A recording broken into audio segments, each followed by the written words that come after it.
이정복. 나는 포르투갈 사람이 담배를 사려고 차를 세웠을 때 혹시 마주칠까 두려워 처음 며칠 동안은 좀 더 일찍 집을 나섰다. 그리고 길 반대편 집들 앞에 늘어선 파두나무 울타리에 몸을 숨기고 걸었다. 그것도 모자라 히우 상파울루 고속도로를 건너고 나서도 운동화를 계속 손에 든 채 공장의 커다란 담벼락에 붙다시피 해서 걸었다. 그러나 시간이 지남에 따라 이렇게 조심스럽게 행동할 필요가 없어졌다. 거리의 기억은 순간적인 것일 뿐이어서 파울룬의 아들의 장난을 기억하는 사람은 그리 많지 않았다. 그 순간에만 파울룬의 아들이에요. 파울룬의 망나니 같은 아들 녀석이네요. 파울룬의 집에 바로 그 말썽꾸러기 아들입니다. 라고 떠들어댔다. 한 번은 이런 말도 안 되는 소리도 지어냈다. 방쿠시 축구팀이 안다라이 팀에게 완패했을 때 방쿠시 축구팀이 파울룬의 아들보다 더 많이 얻어맞았다 라며 내게 빗대어 말한 것이었다. 때로는 길 한쪽에 주차된 그 망할 놈의 차 옆을 지나가야 할 적도 있었다.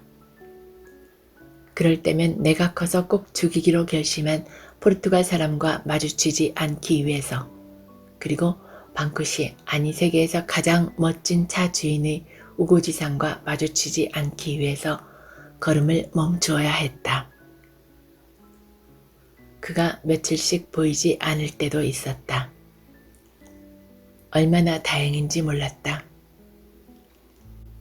아마 멀리 여행을 떠났거나 휴가를 보내고 있는 것이 분명했다. 그럴 때는 학교까지 편안한 마음으로 걸어갈 수 있었다. 그러나 그를 꼭 죽여야 하는지에 대해선 확신이 서지 않았다. 한 가지 확실한 것이 있다면 평범한 차에는 많이 매달려 봤어도 그의 차에 매달렸을 때만큼 그렇게 짜릿한 흥분과 귀가 타오르는 듯한 아픔을 느껴본 적은 없다는 사실이었다.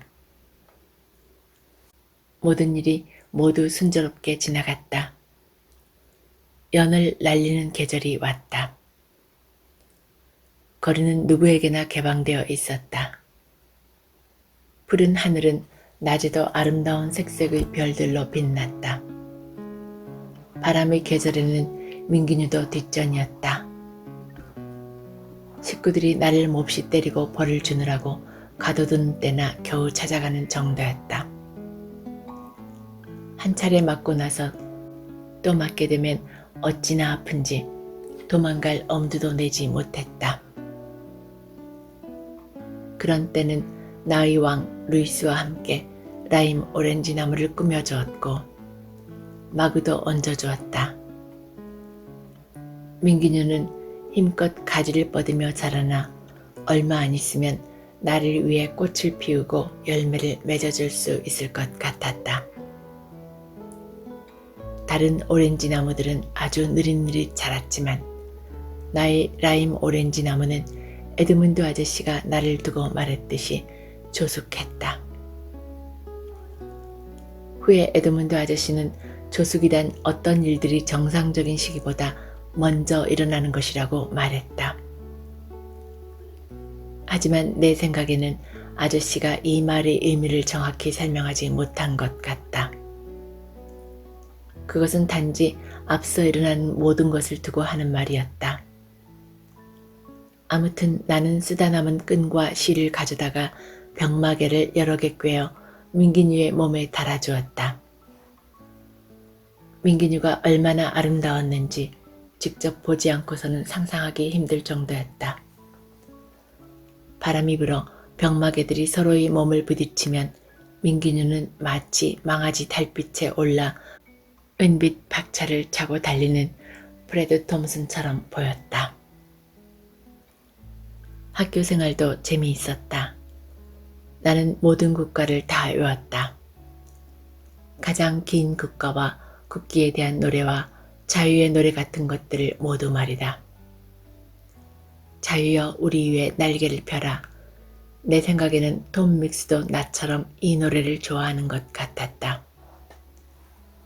우리가 전쟁이나 사냥을 잠시 잊고 한가로이 말을 탈 때면 그는 내게 정중히 요청을 하곤 했다. 어이, 비나제족 투사, 자유의 노래를 좀 불러보시오. 그러면 가냘픈 나의 목소리는 거대한 평온을 가득 채웠다. 그때의 목소리는 아리오발도 아저씨 조수로 일하는 화요일보다 훨씬 아름다웠다. 나는 화요일마다 기차를 타고 오는 내 친구 아리오발도 아저씨를 기다리기 위해 수업을 빼먹곤 했다. 그는 악보가 가득 든 자루 2개를 어깨에 메고 거리에서 바로 팔 악보는 손에 들고서 역 계단을 내려왔다. 우리는 언제나 그 악보들을 거의 다 팔 수 있었고 그 사실은 우리를 매우 기쁘게 했다. 학교에서는 쉬는 시간만 되면 구슬치기를 했다. 나는 구슬 도둑이라 불릴 정도였다. 백발백중이어서 거의 날마다 학교에 가져갔던 것의 3배가 넘는 구슬이 든 가방을 흔들며 돌아왔다. 나는 세실리아 빠임 선생님에게서 감동을 받았다. 선생님은 내가 동네에서 가장 못된 애라고 아무리 말해도 믿지 않았다. 나보다 욕을 더 잘하는 아이도 없고 나만큼 장난이 심한 아이도 없다는 사실을 믿지 않았던 것이다. 이런 것들을 전혀 믿지 않았다. 나는 학교에서 많은 천사였다. 한 번도 꾸지람을 들은 적이 없었다. 게다가 지금까지 나보다 더 조그만 애가 없었기 때문에 나는 모든 여선생님들의 귀여움을 독차지했다. 그리고 빠임 선생님은 우리 집이 가난하다는 것을 알고 안쓰러운 마음에 간식 시간만 되면 빵을 사 먹으라며 돈을 쥐어주었다. 나는 이토록 다정하게 대해주는 선생님을 실망시키지 않으려고 착하게 굴었다. 그런데 갑자기 이상한 일이 생겼다. 내가 평소대로 휴 상파울루 고속도로를 지나고 있을 때였다. 포르투갈 사람 차가 내 곁을 천천히 지나가는 것이었다. 그 괴물은 경적을 3번 울리더니 나를 쳐다보며 씩 웃었다. 다시 약이 올라 어른이 되면 그를 꼭 죽여야겠다는 마음도 되살아났다. 나는 자존심이 상하여 얼굴을 찌푸리고는 못 본 척하며 지나쳤다. 민기뉴, 내가 말했지. 거의 매일같이 그런다니까.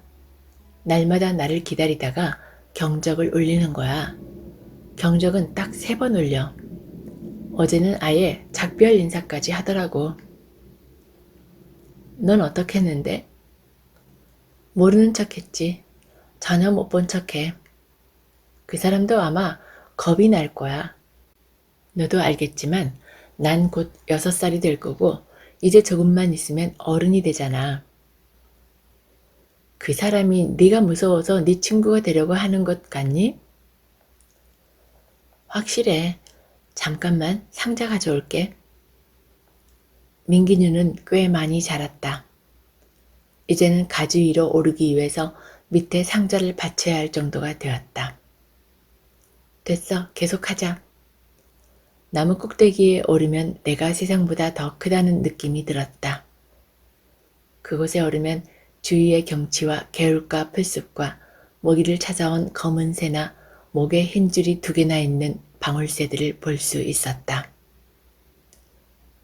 초저녁엔 다른 루시아누가 찾아와 알폰수스 들판의 비행기처럼 내 주위를 빙빙 돌았다. 처음엔 민기뉴도 대부분의 아이들과는 다르게 내가 박쥐를 전혀 무서워하지 않는다는 사실에 적잖이 놀랐다. 루시아누가 나타나지 않은 지도 꽤 되었다.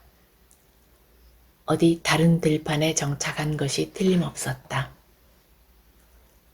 있잖아 민기뉴, 에우제니아 아줌마네 구아버 열매가 노래지기 시작했어.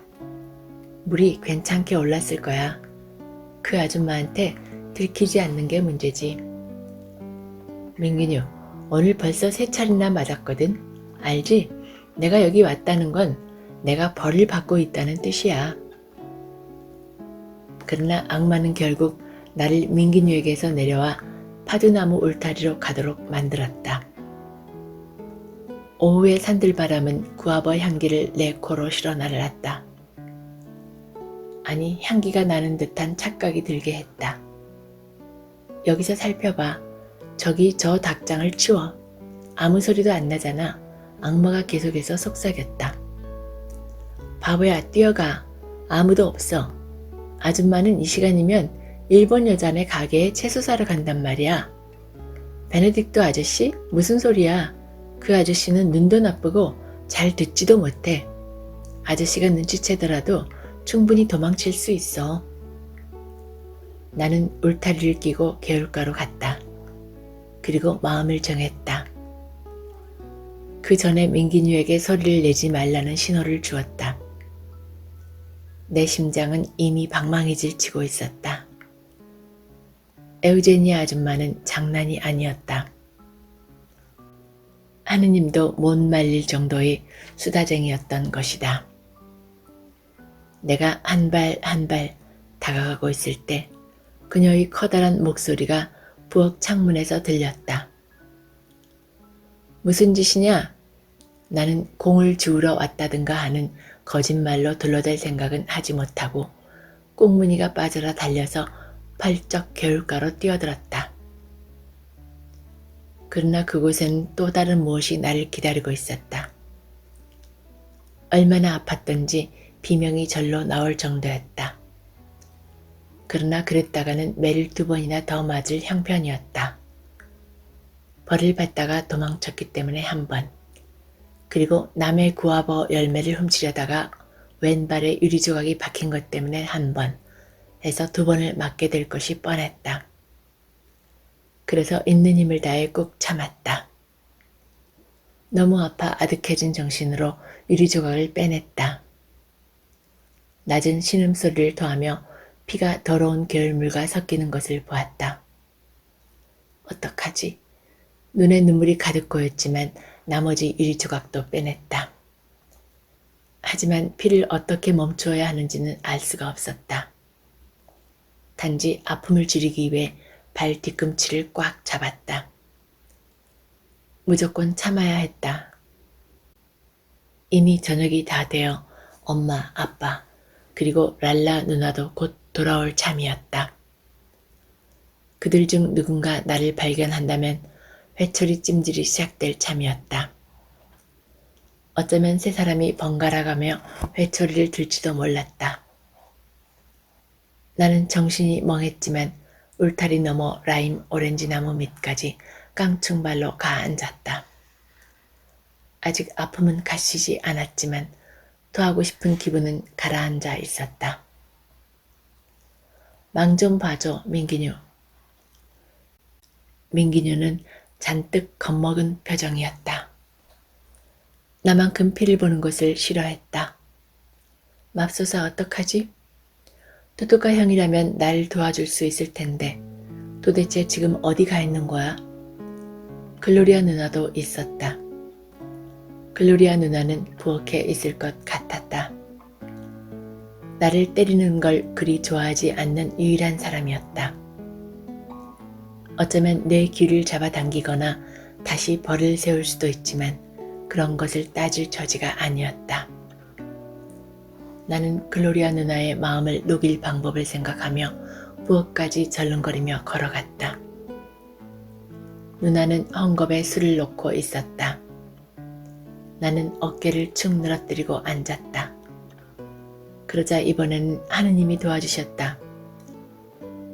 누나는 고개를 숙이고 앉은 나를 바라보았다. 내가 벌을 받고 있다는 것을 알고는 아무 말도 걸지 않았다. 나는 눈물을 가득 머금고 흐느꼈다. 그리고 나를 바라보는 누나를 쳐다보았다. 누나는 수틀에서 손을 떼었다. 왜 그래, 제제? 아무것도 아니야, 고도이야 누나. 왜 날 좋아하는 사람은 아무도 없지? 네가 너무 장난꾸러기라서 그렇지. 오늘은 벌써 3차례나 맞았단 말이야, 누나. 그래서 안 맞아도 될 걸 맞았단 말이야? 아니, 그래도 날 좋아하는 사람은 아무도 없어. 아무 일도 아닌 일에도 덮어놓고 때리기부터 한단 말이야. 15살 글로리아 누나의 마음이 동요하기 시작했다. 그걸 눈치챌 수 있었다. 차라리 히브 상파울루 고속도로에서 차에 치여 몸이 산산조각 나버리는 게 나을지도 몰라. 나는 눈물을 펑펑 쏟기 시작했다. 바보 같은 소리 그만해, 제제. 난 널 무척 좋아해. 거짓말 하지 마. 좋아한다면서 어떻게 오늘 사람들이 또 날 때리도록 내버려둘 수가 있어? 이제 어두워서 장난도 더 칠 수 없고 그러면 매맞을 일도 없잖아. 하지만 벌써 일을 저질렀는데. 누나는 수트를 놓고 내게 다가왔다. 그리곤 피에 흠뻑 젖어있는 내 발을 보고 비명을 질렀다. 맙소사 아가 어디서 그랬어? 시작부터 승리한 거나 다름없었다. 누나가 내게 아가라고 할 때는 내가 안전하다는 징조였다. 누나는 나를 안아 의자에 앉혔다. 그리고 재빨리 소금물이 든 대야를 가져다가 내 발치에 놓고 무릎을 꿇었다. 많이 아플 거야, 제제. 지금도 엄청 아파. 세상에 손가락 3개 정도는 베었어. 어쩌다 이런 거야, 제제. 아무한테도 얘기하지 마, 알았지, 누나? 착한 사람이 되겠다고 약속할게. 매맞지 않게 해줘. 알았어, 얘기 안 할게. 근데 어떡하지?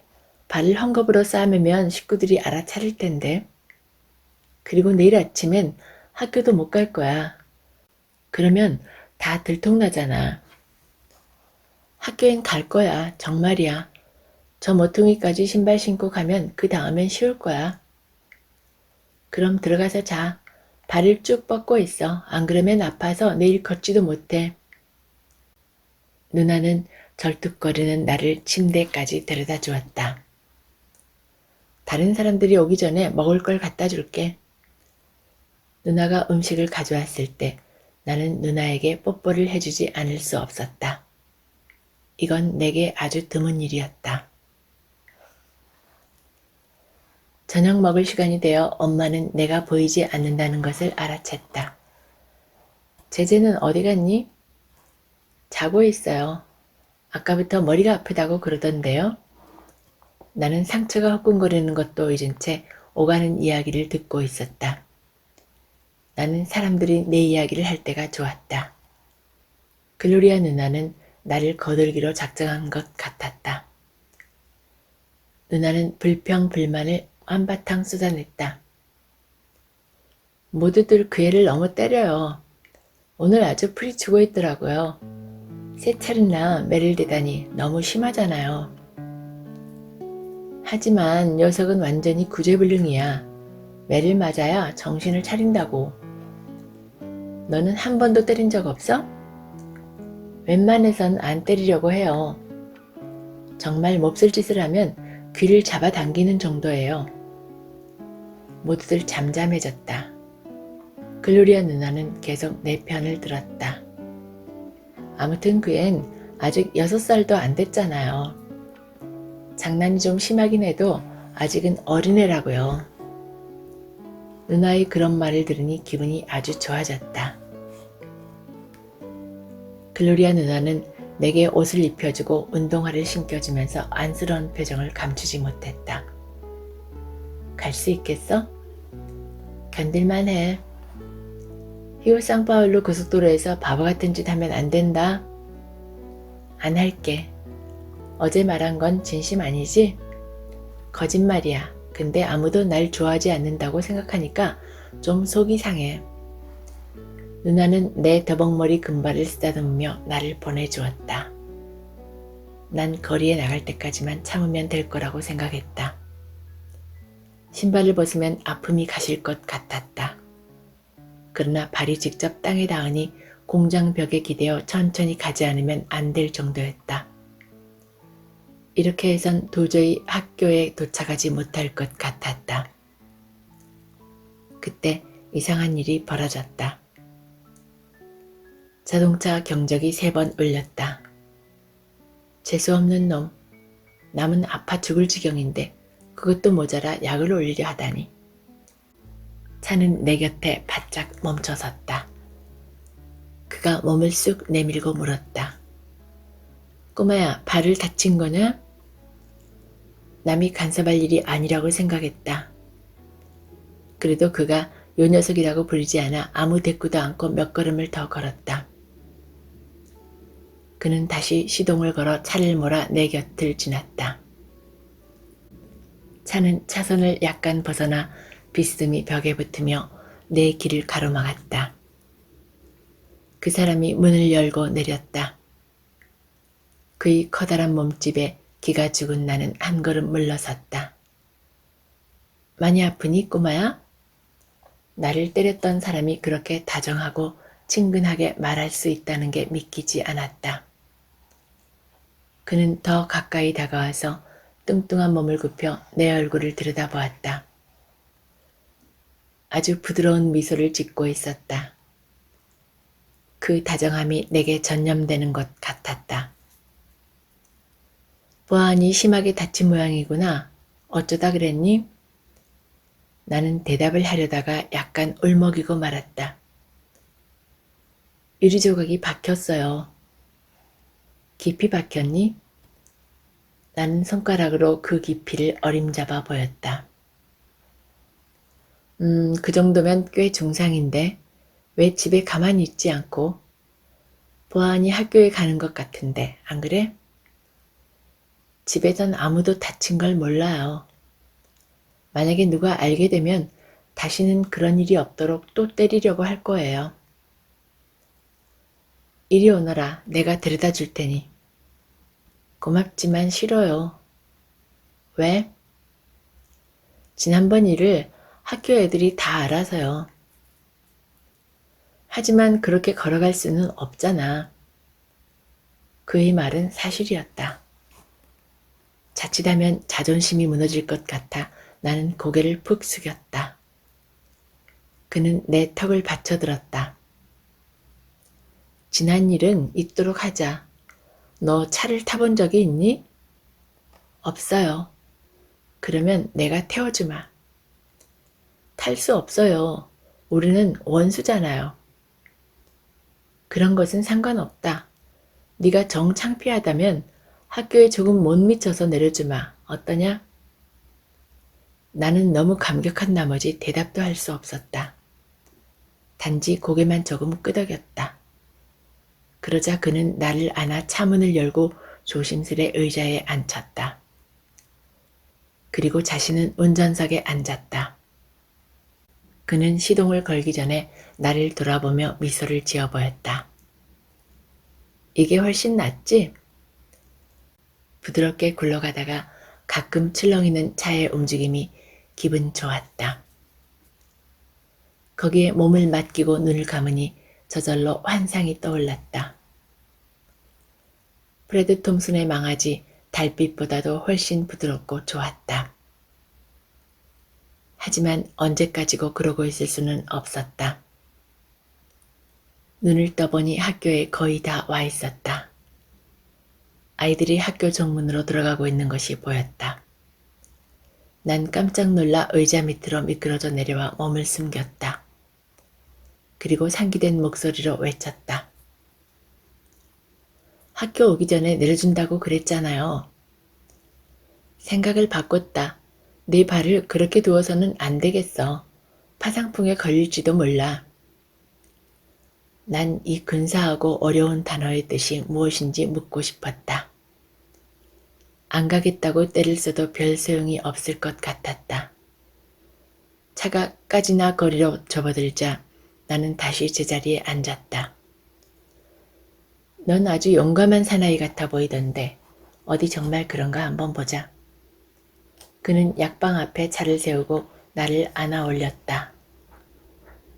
아다우투루스 박사가 우리를 맞았을 때 나는 간이 콩알만해지는 것 같았다. 그는 공장의 의사였고 아빠를 알고 있었다. 그가 내 얼굴을 들여다보며 이렇게 물었을 때는 거의 기절할 정도였다. 너 파울루 바스콘셀로스네 아들 아니냐? 그렇지? 아빠는 일자리 구했니? 아빠가 실업자라는 사실을 포르투갈 사람이 알게 되는 것이 부끄러웠지만 대답을 피할 수는 없었다. 지금 구하고 있어요. 여러 군데 말씀해 놓았대요. 자, 그럼 어디 한번 볼까? 그는 상처에 감긴 헝겊을 풀더니 놀라서 하는 소리를 냈다. 나는 울음이 나와 입을 삐죽 내밀었다. 그러자 포르투갈 사람이 재빨리 다가와 나를 뒤에서 잡아주었다. 박사와 포르투갈 사람이 하얀 시트가 깔린 진찰대 위에 나를 앉혔다. 박사가 수술 기구들을 잔뜩 들고 나타났다. 난 떨리기 시작했다. 그러나 포르투갈 사람이 가슴을 내 등에 대고서 두 손으로 내 어깨를 힘차고 따뜻하게 감싸주자 더 이상 떨리지 않았다. 조금만 참아. 치료가 끝나면 음료수랑 케이크를 사주마. 울지 않으면 영화배우 사진이 박힌 사탕도 사주마. 그 말에 있는 용기를 다 내었다. 눈물이 났지만 박사가 하는 대로 가만히 내버려 두었다. 박사가 상처를 꿰매고 파상풍 주사까지 놓았다. 토하고 싶었으나 그것마저도 참았다. 포르투갈 사람은 아픔을 조금이나마 나누려는 듯 나를 힘껏 껴안아 주었다. 그리고 땀에 흠뻑 젖은 내 얼굴과 머리를 자신의 손수건으로 닦아주었다.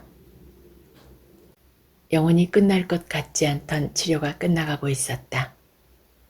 나를 차로 데려가는 그의 얼굴에는 만족한 기색이 역력했다. 그는 내게 약속한 것을 모두 사주었다. 그러나 나는 별 의욕이 없었다. 마치 발끝을 통해 내 정신이 모두 뽑힌 것 같았다. 이래가지고는 학교에 갈 수 없겠다, 꼬마야. 자동차 안에서 나는 운전에 방해가 될 정도로 그의 곁에 바싹 붙어 앉아 그의 팔을 쓰다듬었다. 집 근처까지 데려다 주마. 집에서는 알아서 둘러대거라. 쉬는 시간에 다쳐서 선생님이 약방에 데려다 주셨다고 하든지. 나는 알았다는 듯 그를 쳐다보았다. 넌 아주 용감한 사내야, 꼬마야. 난 아픈 가운데서도 웃어 보였다. 그리고 중요한 사실 하나를 발견했다. 이제 포르투갈 사람이 내게 가장 소중한 사람이 되었다는 것을.